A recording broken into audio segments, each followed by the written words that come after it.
Welcome to Kidney Health Interview. I'm your host, Natalia Karpenko. Each week, I interview a guest who is a kidney patient, their family member, organ donor, or healthcare professional. Our goal to empower every kidney patient with the support and education. Join our podcast. Hi, Becky. So good to see you. How are you? I'm good. Nice to meet you. Today. Likewise. And, it was really wonderful opportunity to connect with you on Instagram. And, these days, Instagram is such a wonderful tool for many CKD patients and people, even outside of kidney community, to see story like yours and get inspired, as well as getting a better knowledge of what are other people going through. So that was kind of opportunity to learn about your own story and connect with you on Instagram. Okay. And I would love to learn more about you as a person. What do you do? What's your passion in life? I think it's kind of nice to reconnect outside of social media and online world and see you in person and just really know more about you as, an amazing individual. So please introduce yourself. Okay. Well, my name's Becky. My last name's Lo. I am 29 as of today. I just turned 29 on the 19th. I am a post-transplant patient, so yay for me. Wow. Right now, I am a student. I will be finishing in a few months, so yay for me too. Took me a very long time just to finish. Um, let's see. I am currently residing in Stockton, California. I was born here, so this is home for me. Let's see. I live with mom and dad. Family life. I have a really big family. They're all very supportive. I am the baby girl. Actually, there is 11 of us total. Oh my God, that's Yes, incredible. there's 11 of us total. I have 6 brothers, 4 sisters, including me, 5. So, and we're all from the same mom and dad. Wow, that's wonderful. So tell us more about this. I think that is just so unique to have such a big love and supportive family. I am the youngest daughter, and I have a baby brother, so we're both the youngest. I think being the youngest is kind of actually cool. You get spoiled all the time, and baby here and there. But I mean, now that I'm getting older, is I can't be in that spoiled position anymore. Yeah, so you born and raised in Stockton? Right. Yeah. So what about your, early years in your life? How did you end up needing kidney transplant? Well, actually, when I was 16, I was diagnosed with a disease called Henoch-Schönlein. This kind of disease was it's kind of like I don't know how you get it. It just came out of nowhere. It's kind of like internal bleeding that sometimes it can develop around like your ankles, your legs, or sometimes like around the face. Depending, I mean, I did research, and more of the babies or infants, they usually get it on the face area. But when I was diagnosed with that, I had it on my legs, and so with that, I did some research, and according to my doctors, that disease can infect your intestines and your organs as well. So for a few months, I had that. My legs started to swell up. It was hard to walk. My calves were, I mean, completely just hard, swelling. Um, I had that for a few months, and then when that went away, 3 years later, I was diagnosed with CKD. I was at stage 4. So that was basically kind of the disease that Yeah, led kind of. to Mhm. kidney disease, right? Right. So I think during the 3 years after I was diagnosed with HENOC, it was already affecting my body, which I did not know that. I mean, I got sick throughout the time, but I didn't realize that it was, HENOC that was causing everything to happen inside my body. I did have high blood pressure, which I didn't know about, and then I got sick off and on, but I just thought, I'm just sick today. I'll be fine tomorrow. But it wasn't that. It actually affected my body in a very, very, very bad way. And when I found out that I had CKD, I was already at stage 4. So there was no way I could have prevented or anything because I had to rush into dialysis after that. So, Wow, wow, that's very traumatic. Just yeah. on one side, you had this overly sudden diagnosis and you have a very strong symptoms at Hmm. the age of 16, right? That was Right. already probably shocking and difficult to overcome. Yeah, it really was. I wasn't diagnosed with CKD until I was 19, going to be 20. So Mhm. it's still, I just finished high school. I was working at a fast food, and, being so young and you're being diagnosed with such, an illness, it was a lot to take in because you don't, being a kid, it's like you don't know um, how it is or how to come about or to even to think, how to take care of yourself or whatsoever. Because when you're a kid, you don't think about, health wise or whatsoever because you think, oh, okay, I'm still young, I'm healthy, I'm normal, versus like someone older, they have more of, a higher chance of, getting sick or, being diagnosed with some kind of chronic illness. But How did you get diagnosed? Did you feel, were you swollen? Did you feel bad? What kind of symptoms that made you to go to hospital? um, I started to swell up on my ankles a little bit. My face, you can definitely tell it was just like puffy. I got sick, high fever. My skin tone just kind of changed to like a more of a yellowish tone, more like the sickness tone. Um, Very fatigued every day. I was tired. I was just not myself. And so I did have back pain, very, very, very bad, lower back pain. Because when you're working at a fast food, you're always constantly on your feet. And so um, when I was at work, standing all the time, like I would feel like my back is just like in so much pain and my feet are just like tired. And yeah. And then I would have like bladder infection where you know, sometimes it would be like blood in the urine or, the color would change a bit. And so I went in and did some tests and came back. It was my kidneys that were failing on me. So, yeah. Oh, wow, what a shocker. So with that diagnosis, what was your next step? So that was certainly probably changing your awareness about CKD and your life in general.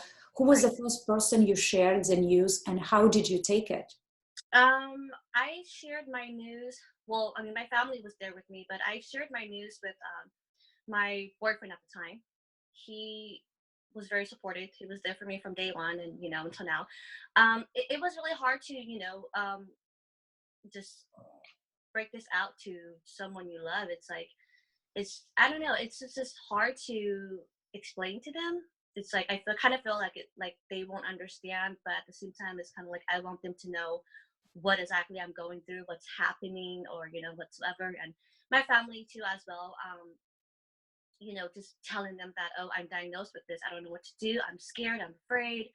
Um, am I gonna die? That was like basically the thought in my head. Am I gonna die? Because I knew nothing about CKD. I knew nothing about dialysis. I knew nothing about any kind of chronic illness. Like I knew about cancer, but this is something different from cancer, and so I didn't know what the outcome was gonna be. So yeah. So you mentioned that, your loved one, a boyfriend at that time, he was very supportive. And uh, did you need to tell him about CKD? He also had to learn about the CKD together with you. Yeah, You understand? both we both did together. Because we had no idea what it was or what I had to do and go through and to get better or at least a little better. And so we both did research together along with my doctors and everything, and we learned about it. And so yeah. How long did it take and what modality of dialysis did you pick? How long did you um, take the adjustment actually doing dialysis? Well, right after I was diagnosed, a few months later, I went right into dialysis. So it was hard to take in. It was like a really big change I had to accept. I was very, very, very stressed, very depressed. I didn't know where life was going to take me. Mhm. But as time went by, I got used to it as time went by because I mean I thought of it as this is actually keeping me alive. you know, even though it wasn't going to make me better, it's keeping me alive day by day. And so that's how I thought about it a few years after, you know, being into dialysis. Because when I first started, I didn't think of anything.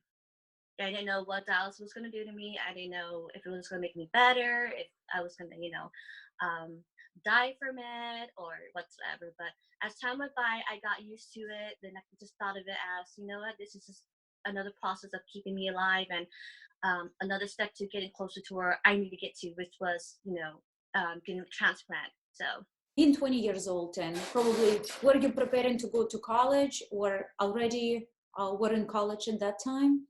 I had just registered for college. Yes. First week when I went to college, I got sick, and so I had to drop out.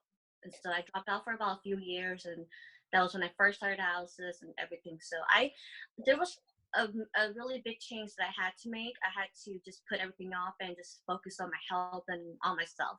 So I couldn't really do much. Yeah.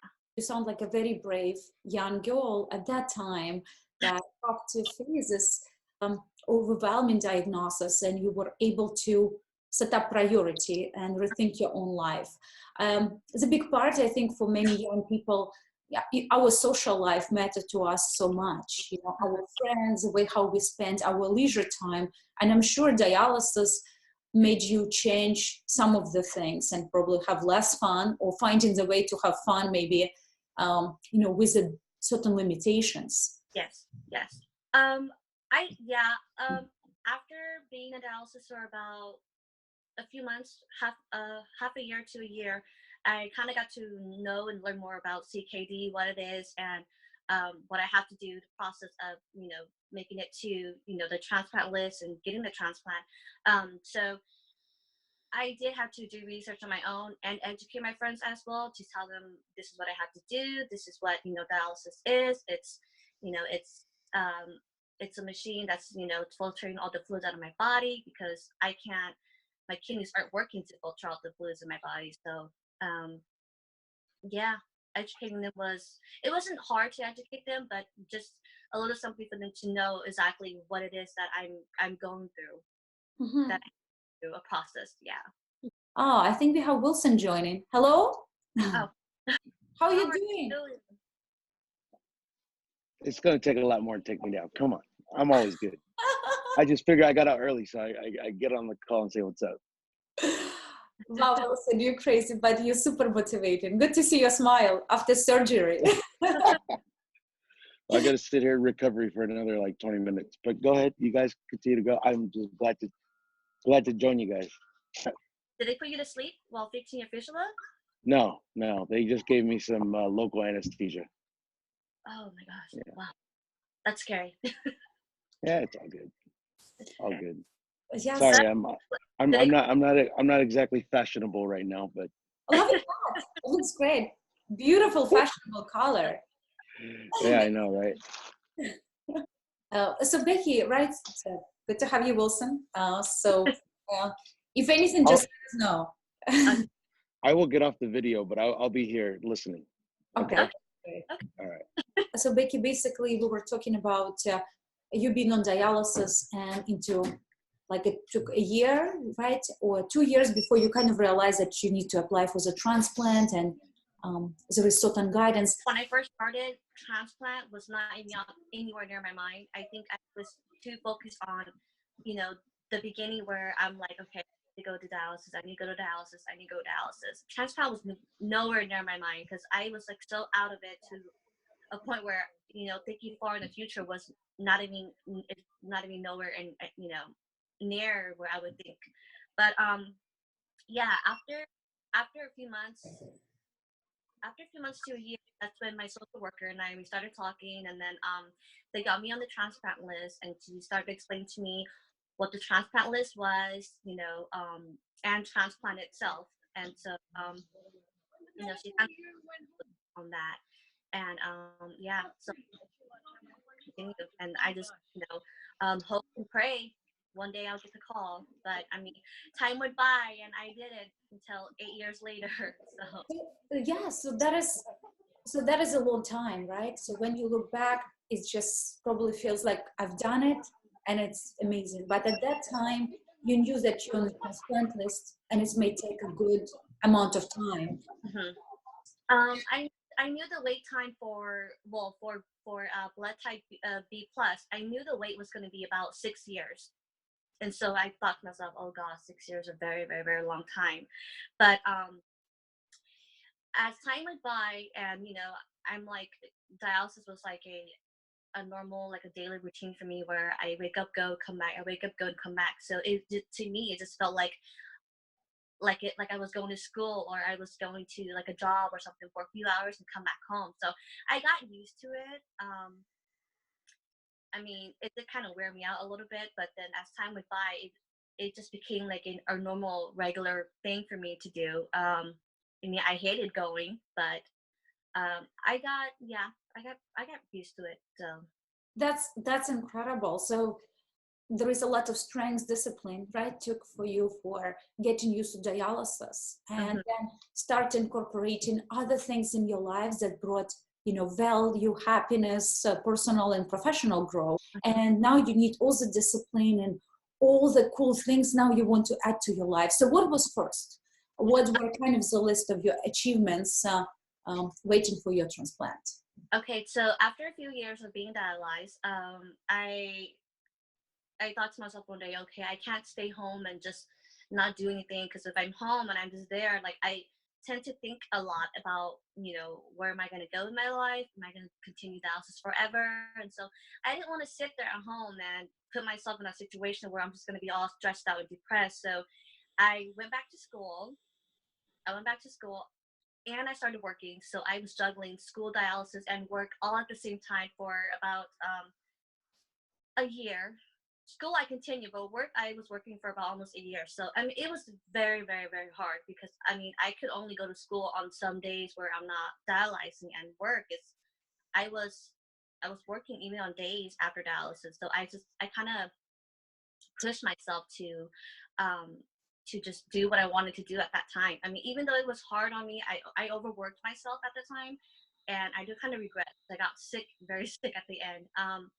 But I mean, I wanted to push myself, because I knew that I could do it, until I just couldn't do it anymore. So I had to quit my job and just continue with school, because I was just like, this is too much on me, on my body and stuff. So yeah, I did juggle 3 things at a time, and it was a hard thing to do. People always ask me, like, how do you do it? Even my manager's like, why are you going to school? Why are you, blah, blah, blah, blah. And I'm just like, well, because I mean, I do it because I know I can do it, because at that time I was only, I think, 22, 23. So I still did kind of have that strength there a little bit, but I knew that my health was the number one priority that I had to take care of. So, which I did. And, but yeah.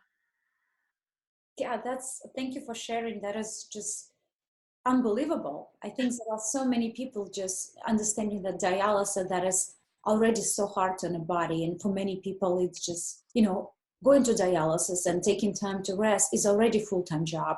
And Right. seeing that you were having a job and going to school and have to remain that focus and motivation, that's amazing. That's amazing. It says a lot about you, who you are as a person, and that you are a fighter, right? A true renal warrior. So with your education, what's your undergrad? What's your passion? Well, actually, I was going to school, and then I had to drop off because I had a few surgeries that I did after that. So I had to drop out some of the semesters, and so it took me a very long time just to finish too as well, because when I first started school, I was diagnosed with CKD, and then I just completely dropped out. And so it took me a very long time. I'm gonna say over 45 years just to finish community college, and so I'll be done this year. So and at that time, well, still now, my major that I wanted to do is criminal justice, but after I'm done with community college and transferring to state, I wanted to get into legal and law study to become a paralegal. I just see, was really curious about your, personal, professional life, that kind of crossing paths in a way that, you pursuing your career, but your disease were at some point making it more difficult, right, to pursue, let's say, with that pace. But I saw some people like kind of shaping their career based on their experiences through the CKD, and very often that pushes them further with their career, or sometimes making them maybe focusing on even different kind of studies, since they have learned so much about CKD and they're actually going back to the field. Yeah, so I have been thinking about, switching my career, because I mean, I'm like right now I'm so into like, the CKD field and just learning more and more each day as I'm, as it goes on. But I don't know. Like I told Wilson, I'm like, I'm kind of like, my mind is just it's off right now. So we'll see how it goes. I still have a lot of time to plan. So Right. Yeah. yeah. Going back to the conversation about transplant, we have such a large amount of patients on dialysis these days, and all of them have this one biggest dream to get a kidney transplant, to move on with their life or get back to their lives they had before. So when you were close to receiving your kidney transplant, and it was already 8th year, right, being dialyzed, what are your feelings like emotionally, and how did you feel physically? What are your feelings like, I'm ready for this? Or did you feel like, I just kind of I need more motivation? Motivation was really just myself. Because I didn't really have anyone else to look up to who was actually going the same thing as I was going through. I was the only one in the family ever to be diagnosed with CKD. So no one really knew anything about CKD. So educating myself was the hardest part. So I didn't really have anyone to look up to other than just myself and the clinics and my doctors. But after a few years into dialysis, I was ready for a kidney transplant. I just couldn't do it no more. It's it's very it's tiring. It wore me out to a point where I'm just like, okay, like I don't think I could do this anymore. But it wasn't my time yet. Transplant wasn't my time yet. So I waited and waited and kind of lost hope along the way, because I never received that call from UCSF. Until my 6th year, I received my first call, and it didn't go through. I received a few calls actually. The first one didn't go through. The second call was my first call was in 2016. Second one was 2017. I had to turn that one down because the kidney was a very high risk kidney. And so when I take that kidney and later on in the long run, develop some kind of other illness as well, so that's another thing I have to worry about. So I thought about it like, no, I'm not going to take it, even though I want it so much. But so I knew after the first few calls, my time was getting close. So I was moving up higher on the list. So it gave me more hope versus before. My mom would always ask me like, have they called you yet? Are they going to call you? Like, have you called in? I'm just like, I haven't heard from them, and I don't think it's my time yet, because I'm still on the list waiting to be bumped up every time, so yeah, it gave me more hope. I knew I was at the top of the list when they called me, and so that gave me a little bit more hope, and I was just waiting for that day for that phone call actually. Like, did you know where is it gonna call? It was just so much uncertainty. It was my transplant call, right? I wasn't expecting it at all, because that night actually, I was gonna go out with some friends. So I was, getting ready, doing my hair, and then I had music playing on my phone. So I don't know if they called my phone or not, and it went to my voicemail. But my sister was downstairs, and they called the hospital, and she knocked on the door. She said, "UCSF's on the phone," and I'm like, "What?" So I just thought, okay, maybe they want me to go back and, do some tests again, because before that, a few months before the transplant, I had gone to UCSF to, do some testings and, stuff like that, the required tests that they wanted me to do. So I just thought, okay, maybe they want me to run some more tests. So I got on the phone, and she's like, "Oh, we found a match. Can you come out tonight?" And I'm like, "What? You're kidding me, right?" Yeah. So I was like, my heart was pumping so fast. I was excited, happy, shocked at the same time, and told her, I was like, "Okay, can I call you right back? I have to go downstairs and talk to my parents." So I went downstairs, spoke to my parents, and they said, it's up to you. And I'm like, okay, I'm going to take it because the last one I passed up on it. I can't pass up on this one. So I went with it. Wow, that's so incredible. What's a life-changing call, right? Yes, it was. It was very unexpected. I was not expecting it at all. At all. I mean, the only thing I was looking forward to was just, going to go out with some friends, just have a good night out or whatever. But after that call, it's like everything changed. Wow. What a gift of life, right? Yeah. Just imagine receiving that one call. And so what happened after? So did you go to the hospital right away? Yes. So after that, I changed, grabbed my things, and we left to San Francisco. I told us it's going to take me about 2 hours to get there. Stay there. So we went out to San Francisco that night, and they performed surgery, I'm going to say around midnight. Mm-hmm. Wow. Yeah. Mm-hmm. Were you scared, like going to the surgery, just knowing that it's... Well, I've had surgeries done before, but I think this one was most, I was very nervous because I didn't know how it was going to be like, I think because this one was more of a major surgery versus the other ones that I had before. I was a bit scared when I got there. They were like, "Oh, this is your room. We have everything prepped. You just need to sign papers, change." I'm just like, "Okay."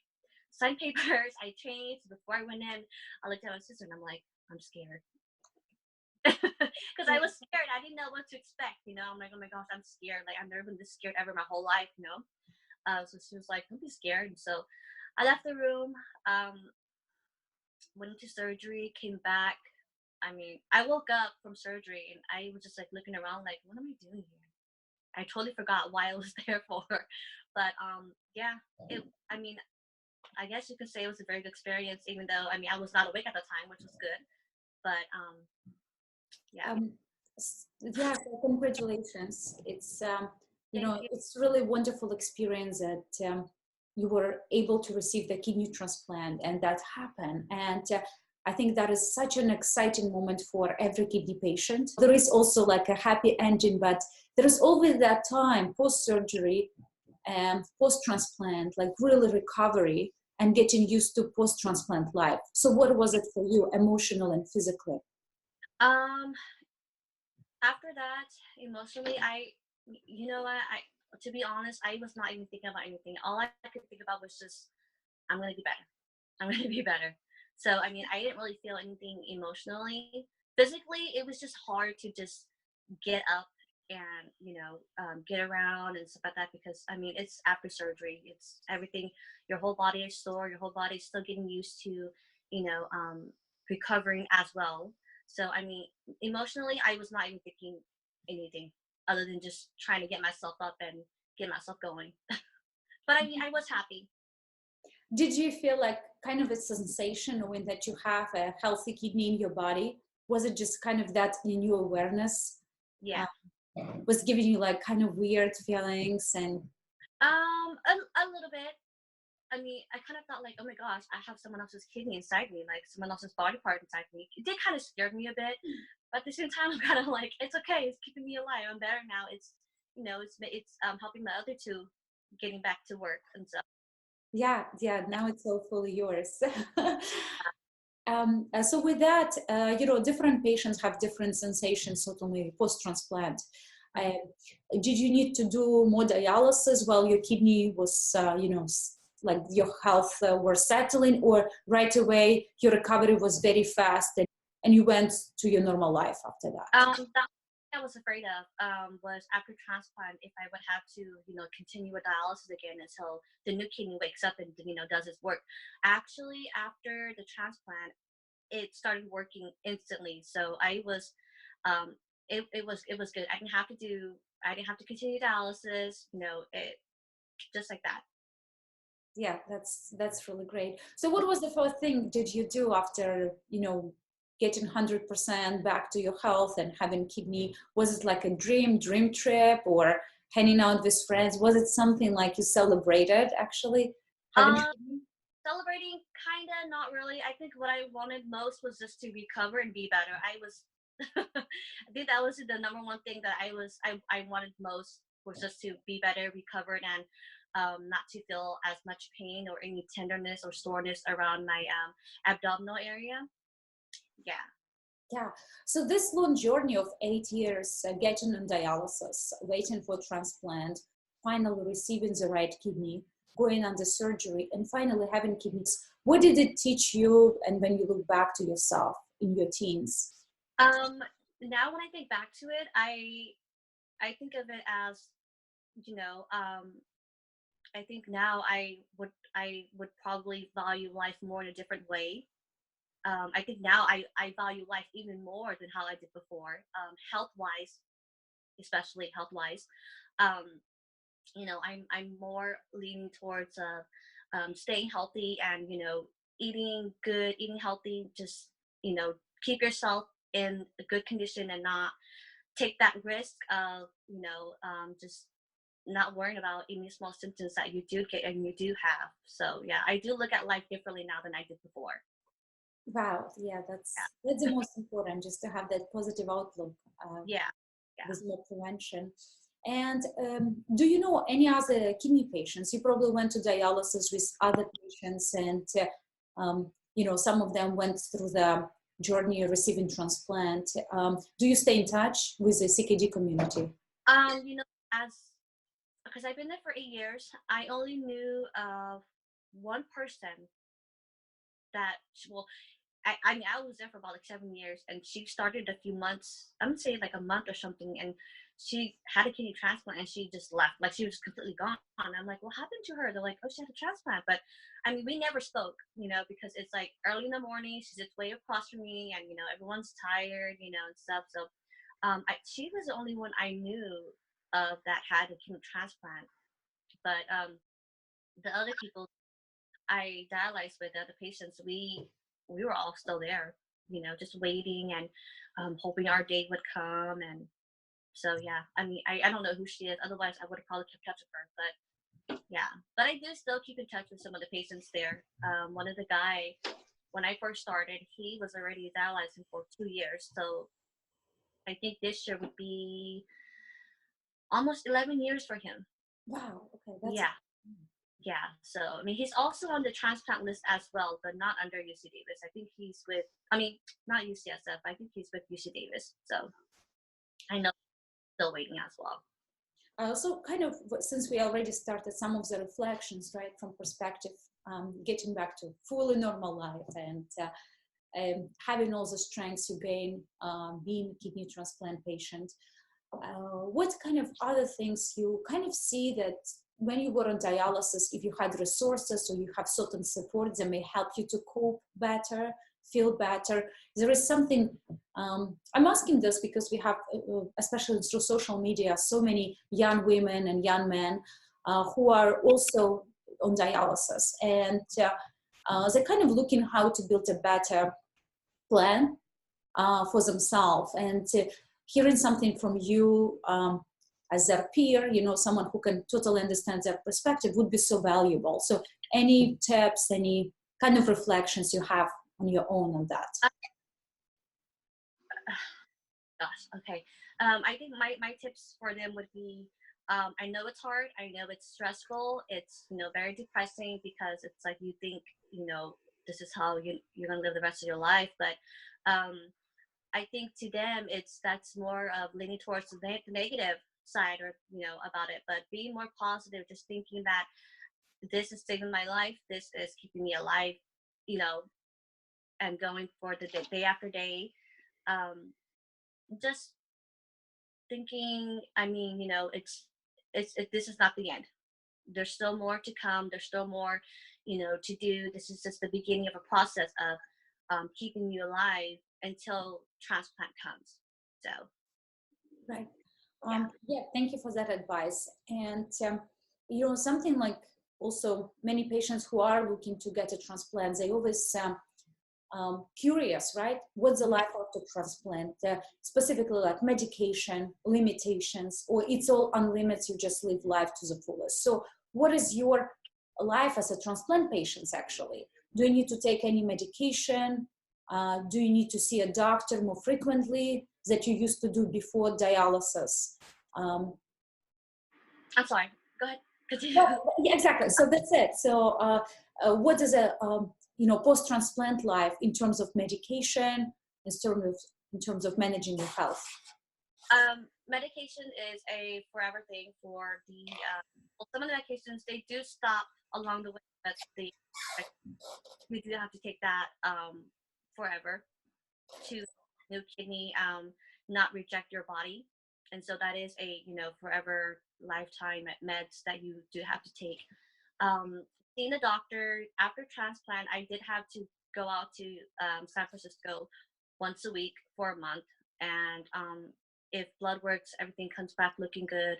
The time is being decreased to once every 3 weeks, and then after that, it'll be like once every month. So my time has changed, so I don't go back until another month. So it's really wonderful to have you today on a podcast. And as we know that Wilson had to undergo surgery today. Yeah. And we were really looking forward to be here with him together. And it was amazing that he joined us 5 minutes post surgery. It's Wilson, right? Yeah. Uh-huh. A typical Wilson, the most unexpected things we can expect from him, and he's incredibly supportive and loving in our CKD community. So with that said, we're certainly looking for future ways to connect with you and inviting actually you to our podcast studio. Is there anything else you would like to share, with the CKD community, with patients out there who maybe even still in, CKD stage 3, where things are as a prevention still available, or patients that are waiting for transplant? Well, one thing I would like to share for the CKD patients who are in the beginning of the stage, I think when you're in the beginning of the stage, there's still a little bit of time to kind of prevent that. Just start changing your diet, start eating healthy, stay clean, and just try not to get sick, because our immune system tends to get weaker and weaker as, time goes on, and, we increase to the next stage. So at the beginning of the stage, just kind of watch what you eat and exercise a bit to keep yourself healthy, because I know a few people who was actually diagnosed with CKD, but they were able to prevent it. One of my professors he told me his story. He was able to prevent it. I think he was at stage 2, and so yeah.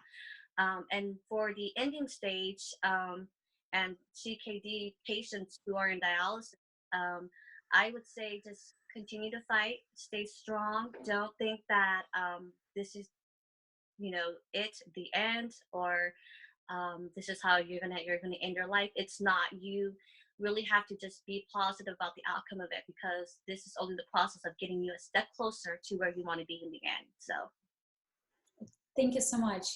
Thank you so much for being here.